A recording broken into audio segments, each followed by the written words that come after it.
এখন যে বয়সটার মধ্যে আসো না ভাই, লাইফে কোনো নারী রাখা যাইব না ভাই, বুঝছো না?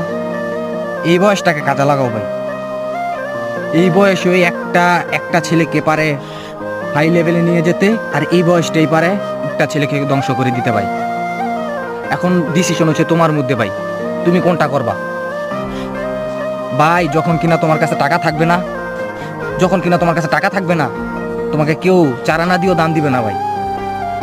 আর যখন তোমার ব্যাংক ভর্তি টাকা থাকবে, পকেট ভর্তি টাকা থাকবে, তখন দেখবে যে ভাই মৌমাছি যেভাবে আসে না ফুলের মধ্যে ভাই, এইভাবে তোমার কাছে মানুষ আসবে। আর মেয়ে ওই সময় তো লাইন দিয়ে দাঁড়িয়ে থাকবে ভাই। সো টাকার পিছনে মনোযোগ দাও ভাই। যখন টাকা তোমার হয়ে যাবে ভাই, তখন সব তোমার। এটা শুধু মাথায় রেখো, টাকাই সব।